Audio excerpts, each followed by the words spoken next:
Let's stay in New York and talk about the Jets. Okay, so the Jets, they recently released the top, I don't know what website it was. I'm going to get that. But yeah, it could have been opinionated or whatever, but it brings up a good conversation. Oh, it does. They ranked the best receiver duos, like the dual threats receiving-wise, and that could go tight end receiver. Yeah. Or could go receiver, and it's great. I actually enjoyed reading it. Read it from 5th to 1st if you have it in front of you. I do. Right oh, I don't. But I have... I do not, actually. I just have the...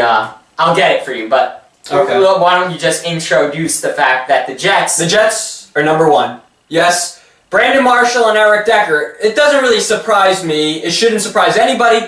Brandon Marshall and Eric Decker on that team together has made... It surprised me, honestly. Who do you think should have... No. I agree with it. It surprised me that other people agreed. Okay, yeah. I know, you feel maybe we have some bias as Jet fans. But anyway, they're number 1. You know, they're aging guys. They're not... Yeah, but no, they're kind of in their prime.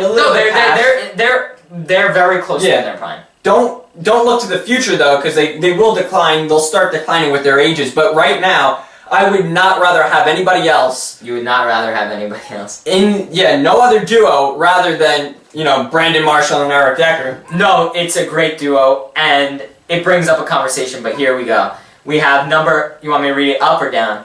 Go from 5th to 1st. I do remember some of them, but... We have number 5, Demaryius Thomas and Emmanuel Sanders with the Denver Broncos, of course. That surprised me, though, that they're only 5. I'm surprised. What do you mean? It would surprise me if they didn't have Mark Sanchez going in as quarterback. I know that this is quarterback based on bias, wide receiver. But I have to believe that whoever wrote this has to believe that, which is why I'm surprised they put the Jets as number 1, because you don't have a quarterback. I know this is being based off of just wide receiver skill in general, but I have to believe that you want to put your money where your mouth is at the end of the season, and you have to believe that they're not going to perform as well if they don't have Fitzpatrick, who knew the system. But we'll get into that. Yeah, we'll definitely get into Fitzpatrick's impact. AJ Green and Tyler Eifert, I love. I think that's a great thing. AJ Green makes that, though. Oh, of course. I like Tyler Eifert, though. Just like Demaryius Thomas makes the other one. Here's one that I was waiting for, and I'm glad it came in as 3. Rob Gronkowski and Martellus Bennett. I know it might surprise some people, but remember when it was Rob Gronkowski and Aaron Hernandez? They blew it up, until... Yeah, the surprising part, like you said, was the fact that it's 2 tight ends. Usually, especially considering this is more wide receiver duos or wide receiver tight end. Yeah. You rarely get that tight end. But let's not forget how Rob Gronkowski and Aaron Hernandez complemented each other. They blew it up, so that's going to be fun. Allen Robinson and Allen Hurns. This surprised me. That surprised me, but I love it. I love Allen Robinson and Allen Hurns. They're not big combination, names. And they're not big names. I think they're going to be up and coming, and which surprised me because I would put them top 5. I might put them lower though, just because they're sleepers. I feel. Yeah, they're not big names. They're not being. But they produce on the field. Oh, they're great. And then topping off the list, of course, Brandon Marshall and Eric Decker. Now listen. You have new guys, you have Brandon Marshall coming into a new system, but I have to believe that Fitzpatrick coming in with Chan Gailey, in knowing the system, it made it so easy for Brandon Marshall to come into the system because you had a quarterback who knew what he was doing in the system. Brandon Marshall just needed to stand there and catch balls, and that's what he's great at. So, it's big, but now I had something for that. Yeah, here's an idea, a thought from our contributor, Ethan. Follow him on Twitter, @Ethan_Illers. Anyway, he says, will this rank go down of Brandon Marshall and Eric Decker if Fitz is not the quarterback again? Let me start off by saying that's not the question that should be asked.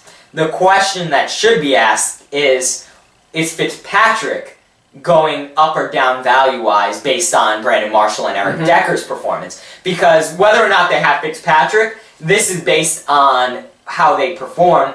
And I think they perform great no matter who's their quarterback. Yeah. If the quarterback can't reach them, it's not their problem. The fact that they can't get a ball thrown their way, well, it's not their problem. They have skill. Here's something. Because Fitzpatrick is a journeyman. He's not a... But here's something as well. Think about it.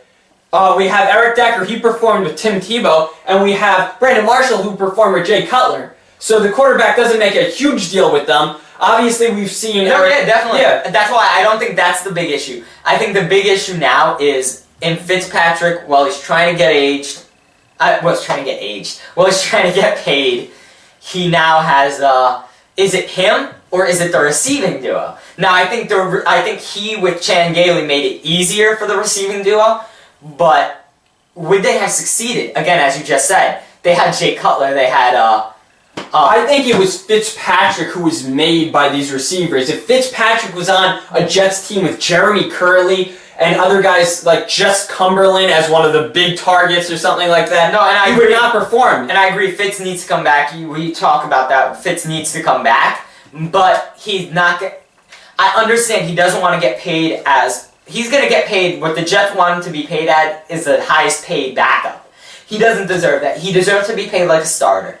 But I'd say 10 to 12. 10 to 12 million is fair. More than fair. Yeah. Because How many years? I wouldn't give him more than 3. I definitely. I'd wouldn't be give him scared more just to than give him 3. Yeah, but I do. I mean, I do. I wouldn't give him, like, absolute no more than 3. Like, I think he should get less. And I think 10 to 12 is more than fair because that's a starter that, and he's not a great starter. But listen, I want him back. I'm not going to bash him. I do want him back, and I think that the Jets would not have had the season they had. But not because of him, because of the way he fit into the system. He has to realize that he has not performed this well under anyone else other than Chan Gailey. That's where he's had his. That's where he's had most of his success, in general. Yeah. So Okay. Let's go on to another topic. okay. Well, make sure I want a topic for the. last We'll leave segment, these so. 2 for the last 2, or do you want to separate them? No, that's fine. No, yeah, I want to separate that. I want to Okay. talk about this and this, the last one. Okay. So Because let's I talk. think that'll leave. Okay. Let's just go to. Yeah. Well, So let's let's go talk into something USA that soccer. we have not gotten into yet. Yeah. We do have a soccer ball. We have a soccer ball. We will talk about soccer. We said when it comes to soccer time, this is soccer talking time. It right is. now. We have the World Cup coming up in 2018. 2 years. We have the Euro Cup this year, which I'll be following because Italy for life. He's so- Italian. I am. So I'll be bringing that up from time to time. But there's also the CONCACAF qualifier, which qualifies the United States for the World Cup, and they beat Guatemala yesterday 4-0. 4-0. It was a huge game because they needed that win if they wanted to keep their destiny in their In their own hands. hands. Now listen, I didn't doubt that they were going to make the World Cup. I don't think many people did doubt it, but yeah, it's always scary. Of You course, always yeah. want to have it in your hands. You don't want to. You don't want to risk it because you Absolutely. could be the safest team in the world. You just don't want to ever take that risk. So it was a big win. Did you watch the game? I did not watch the game. Catch no. any pieces of it? No. I caught bits and pieces. Classic United States. Guatemala, not a strong team, but United States has the strikers. They have the midfield. They were able to control most of the possession. It's good. The United States, they made it to they made it past the round. They made it past the group stages last World Cup, and I think that got a lot of United States people that were not soccer fans excited. Yeah, it was soccer You mania love to back see then. your national team do well. I think it's just something about that. That's why so many people tune into the Olympics. Yeah. Now, when it comes to soccer, do you remember the last time that the USA team did not qualify for the World Cup? Did not qualify for the World Cup. Well, they're in the CONCACAF, so it's pretty. I'm not going to say it's easy because I don't want to downplay it. Yeah, but for the USA, it shouldn't be too hard. No, it's not. I'll tell you. I'll get that. But also, I want to focus since we're on that. Not actually, we're running out of time, so there's no need to go on to that. Yeah. But yeah, it's going to be fun to watch how they perform in the World Cup. Take it one step at a time. They're not world ranked yet. They're not going to be. They're not as good as the women's team in their competition class. No, I think they could. Like if you had a women's team versus the men's team, I think the United States men's team could win. But when you talk about ranking-wise, the United States women's team is the best in the world.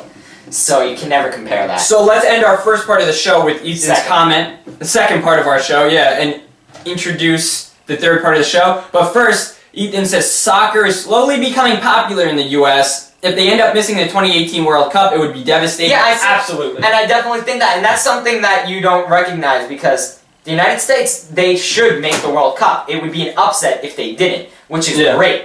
And it's a growing sport in the U.S. NYCFC is catching up steam, but we got our soccer out of the way. Yep. So we're going to talk some more about some other sports, but first, let's get our Twitter feed.